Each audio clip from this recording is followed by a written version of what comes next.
तर नमस्कार मित्रांनो, सकाळी सकाळी उठलो पण मग कार्यकर्ते आज झोपतच आहे. नाश्त्याची वेळ झाली मग परात उचलली, घेतलो नळावर, परात धुयाला गेलो. हे नळ बिली भारी होता तेवढ्यात, तरी बी आमचे आज कार्यकर्ते झोपतच आहेत. मग गेलो, नाश्ता वगैरे घेतला, मी निघलो. नाश्ता आणला, एक डबा बी रेडीच झाला, डबा बी घेऊन आलो. मग तेव्हा हे बघा भाजी कशी होती आमची. तरी अजून काय आमचे कार्यकर्ते उठलेच नव्हते.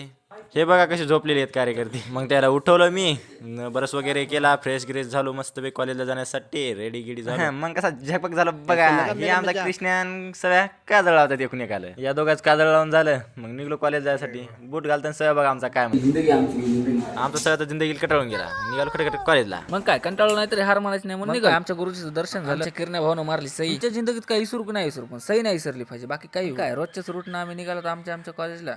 हे आमचं हॉस्टेल, आम्ही करतोय तो डिप्लोमा, लाखाच्या करोडाच्या गप्पा आमच्या. मग समोर गेल्यास कळेल कुत्र बी इज्जत देणं आम्हाला. मग आमचा कार्यकर्त्याची वाट बघू लागला ते पण काय. समोर गेल्यास अजून एक डाऊन भेटला आम्हाला, ते बी भिवून पळू लागला. निघालात आम्ही खट्या डबल. मग परत समोर आमच्या अजून 2 छपरी कार्यकर्ते भेटले. असं म्हणत निघाली पलटण आपली डबल. पुढे गेली की अजून या दोघांची भांडणं चालली. कोणती मशीन सांगा बरं का कमेंट मध्ये. तुमच्या आगमनासाठी आधीच ऑलरेडी 2 सर थांबलेले होते. बोलले मग काय प्रार्थनेला थांबले सगळे पोरं. मग गेला आतमध्ये. दुपारच्या पिरियड मध्ये आमचा मित्र कसा झोप घेतो बघा. थोडा वेळ लेक्चर वगैरे झाले, मग 5 वाजता कॉलेज वगैरे सुट. मग काय निघालो हॉस्टेलवर जाण्यासाठी. मग काय आपल्या आलो येरवाड्यामध्ये, सुकून भेटलं येरवाड्यात आल्या आलो. वरी आल्या सरनं हाय केलं, तुम्ही ब्लॉगर झालात म्हणले. बाकी हो की नाही हो, सही मारणं आपलं काम आहे. मारली कटाळा येते आलात वरी. लय थकून आलेलो होतात खतरनाक. रूम मध्ये आल्या आधी आशिकचं दर्शन झालं. कंटाळल्याला आमचा जो आम्ही बॅग वगैरे फेकली, ब्लॉग इथंच खतम केला.